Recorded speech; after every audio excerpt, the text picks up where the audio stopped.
in the room. Welcome back. And as I mentioned before, we are going to be talking about topic 12 of your CeMAP 2 and 3 textbook. If you want to follow along at home, most of you guys are probably going to be driving, so don't do that. It's all to do with suitability of mortgages. So we kind of touched on most of this in most of the previous topics, but this one brings it all together nicely, like a all-you-can-eat buffet. Okay.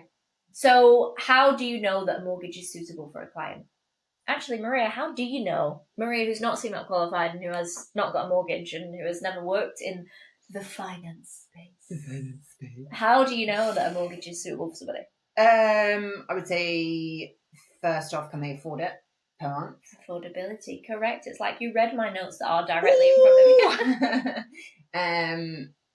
I would say that's the primary one, because if you can't afford it, you're bollocksed before you even start the race. Living in a cardboard box outside, yeah, exactly that. So there's a bunch of different things that come into suitability, but affordability is the main one. So if a client can't afford a house, you ain't going to get them a mortgage. And it's not your responsibility as a mortgage advisor to make sure it's affordable, whilst technically, yes, it is, and technically, yes, you should do that. Actually, the regulatory responsibility lies with the lender. So okay, it's the lender's job to make sure that their client can afford the mortgage. Yeah. But a good mortgage advisor would always check that first. Okay, yeah. Because otherwise, what are you doing? Yeah, exactly. So affordability is the main one. Like, let's look at your mortgage payments per month and go, okay, can you afford that product? Yeah.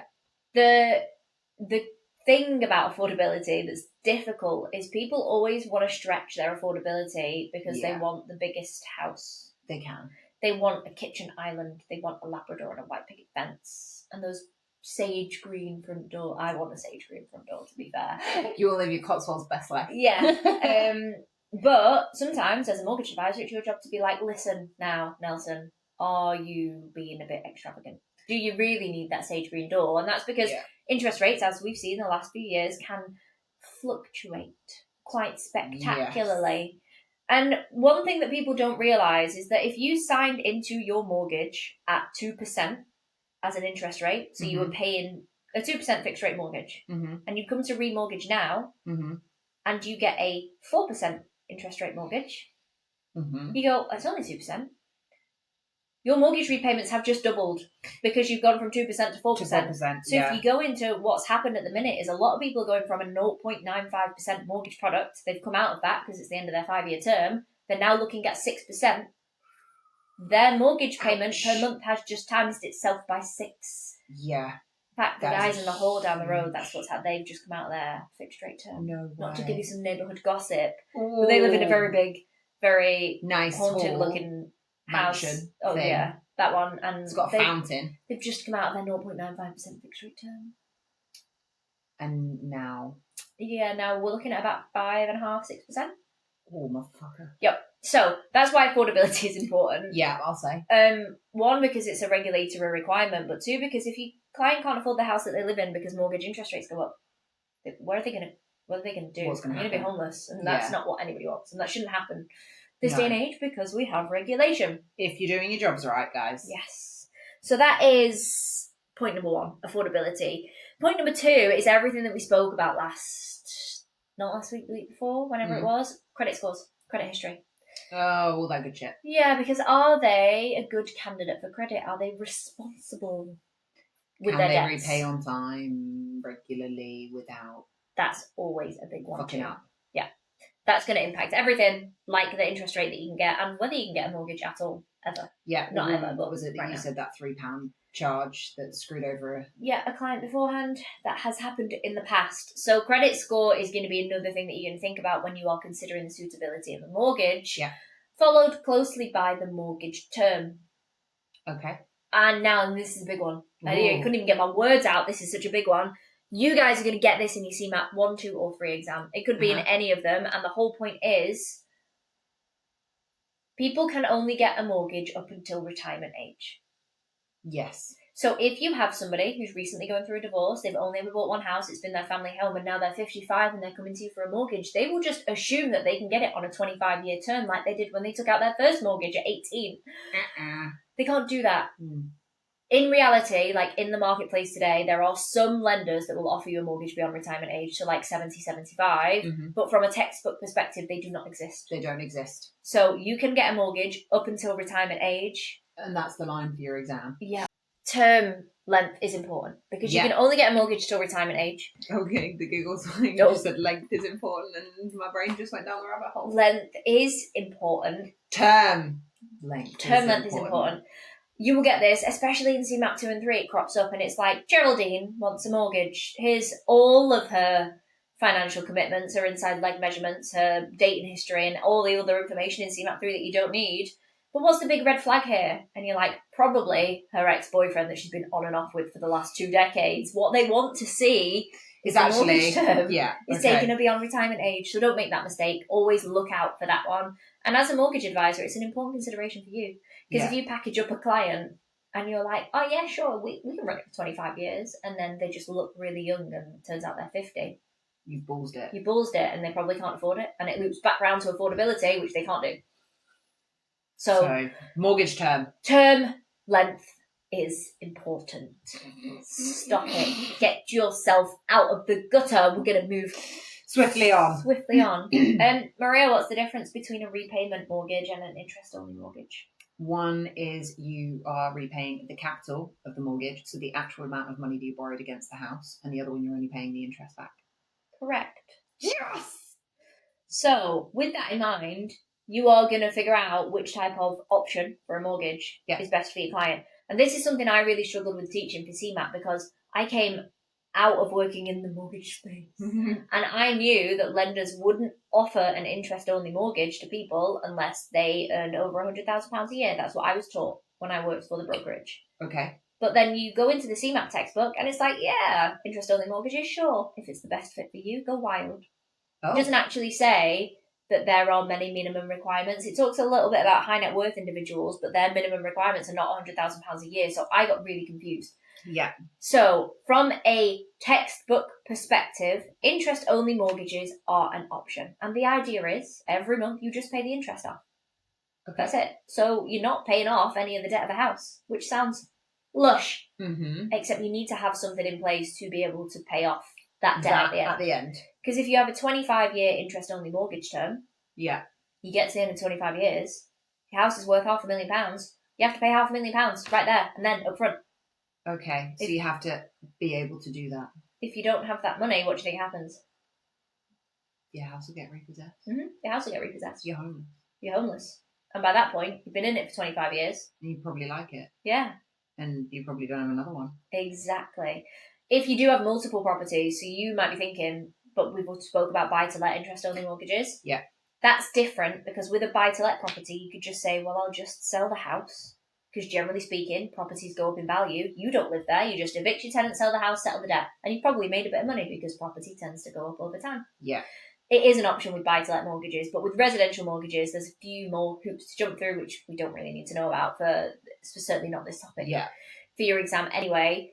But you would look to package up the right option for your client. So if you're dealing with somebody who wants a buy-to-let mortgage, unless they've specifically said, I actually do want to chip away at the house debt, you're probably going to get them an interest-only mortgage. That's what most buy-to-let landlords do. Okay. But if you've got somebody that wants to live in that house and grow old and die in that house, you ain't going to give them an interest-only mortgage unless they meet certain criteria.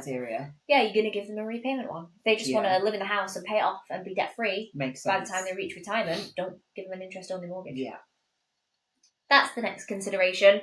And actually, that brings us really nicely onto something called your client's attitude to risk.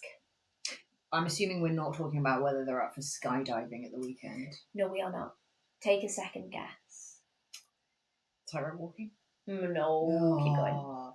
I would assume we're talking about financial risk. We are. So how comfortable they are with budgeting, interest rates going up and down, all of that good shit. Do they want a guaranteed monthly repayment so they're on track for that? They know it's never going to change. They're happy with it. Or are they just blasé? That's actually the best example you can give as well. So you've generally got two types of people.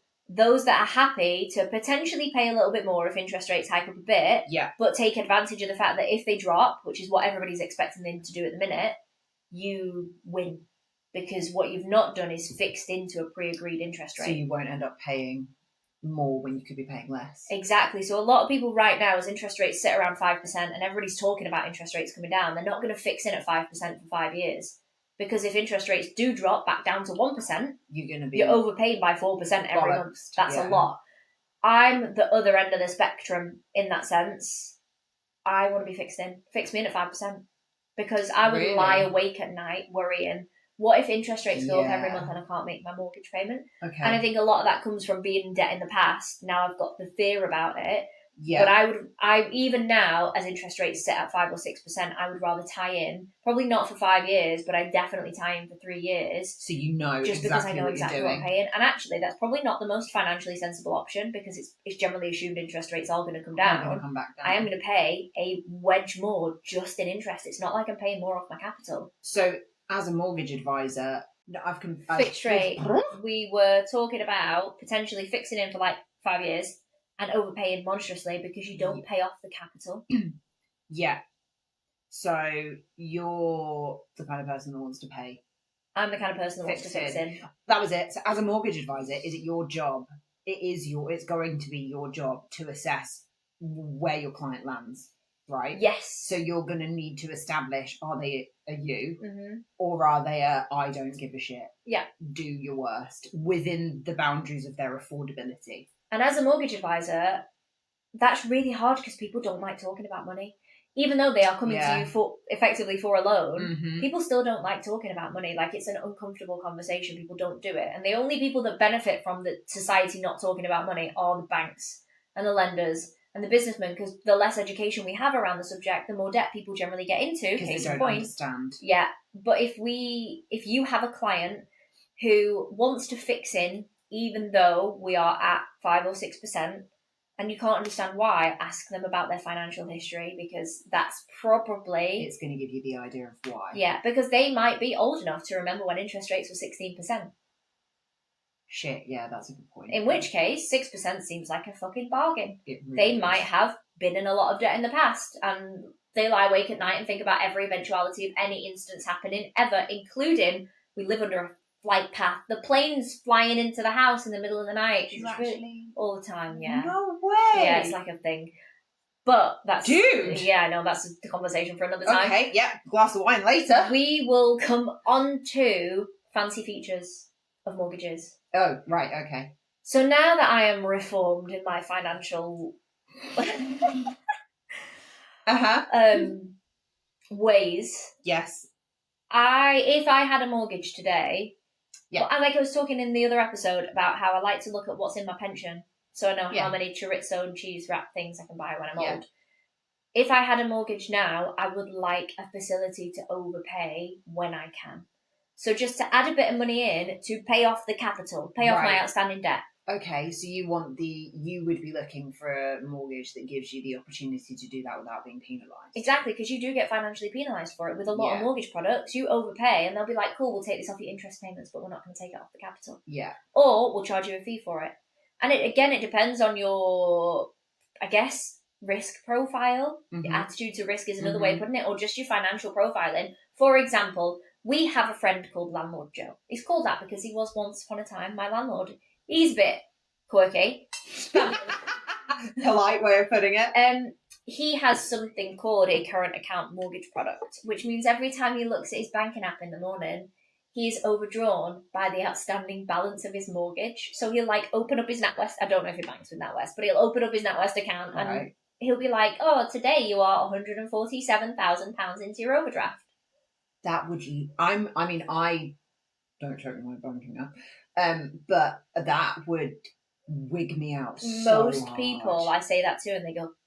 People, literally. If I opened up my bank account and saw that, I would probably throw myself off the nearest motorway bridge. But for him, he can see him paying off his mortgage in real time. So every time he gets paid, his outstanding debt on his mortgage goes down. Right, I'm with you. So let's say it's the 31st of October, which actually is the 31st of October. he might be 140 grand in debt. If he gets paid 5 grand tomorrow, he checks his banking app tomorrow, he's paid off 5 grand of his mortgage. Whilst, yes, he's going to cut into that by spending on normal stuff, but his mortgage balance has gone down and he'll only pay interest on his outstanding mortgage balance. So actually, it's dead financially, Savvy. Yeah. Still wigs me that out, though. There are other fancy features that you can get with mortgages as well. So things like payment holidays, which nobody had ever heard of up until COVID happened. I was going to say, that sounds like a COVID thing. Yeah, I don't know if it did exist before COVID. I don't think it did. But it might have just been that it was a feature that nobody had heard of, because now the textbook talks about payment holidays quite a lot. Okay. Because they say, well, if somebody... In fact, I think they did exist before COVID, and the reason for that is the textbook talks about if somebody's in financial difficulty, one of the options that you can do is offer them either a payment holiday... Like, one of them is a payment holiday. So to say, look, we'll give you 6 months off, but actually they're going to pay more interest over time. Yeah. So it kind of makes sense. Yeah. So payment holidays have been a fancy feature before. Okay. And to be fair, that's probably 90, not that much. Yeah, a lot of the percentage of this topic boxed off, and I think we are doing about fine for time for this week's episode. I'd say so. So that's all I'm going to give you. Call me tight if you want to, but it's free, guys. So if you are watching this on YouTube, please make sure you hit the subscribe button, because it makes a massive difference to the kind of content I can put out there. Also, if you are listening to this on Spotify, there's a little bell button when you look at your Spotify. When you look at the Spotify app, there is, if you click on the CeMAP Study podcast, there's a little bell button. If you press that bell button, it makes absolutely no difference to you. But what it does is it automatically downloads these episodes. It notifies you when they're available, which means that it helps with my figures so that we can do more stuff. Like also, we get a nice little notification when you do it. And we do. Normally, Charlotte will text me, or I'll get an email notification, and it's like, woo, another subscriber. What actually happens is if anybody ever gives me their phone for any length of time and it's unlocked, the first thing I do is open up their Spotify and go in and subscribe to the... Pretty much every single guy I dated off Tinder or Hinge, I was like, just subscribe. So our hi entire following, thanks to Maria's dating history. But that's all we've got time for. If you want to find out more about what I do, go to futureandfinance.co.uk. Not only to find out more, but also to get access to the hours and hours and hours of free stuff that's in there. So you can try out the e-learning platform, which is like the, hey, drop the textbook and study at your own pace with videos and audio files and stuff like that. You can go and check that out for free. You can also buy it if you like it. You can book onto a fast track course. That's it. That's all I can think of, Maria. I'm out of words today. But this isn't a comprehensive study guide. Those are available where she said, but this is not one of those. But if you do manage to sit your CeMAP exam just listening to the podcast, please let us know. Yeah, we're waiting for that DM. Really waiting for the day that happens. So I'm going to say goodbye. Maria's going to say goodbye. Goodbye. Fox, if in the background, Fox is flat out, so Fox says goodbye. And we will catch you next week. Cue outro music.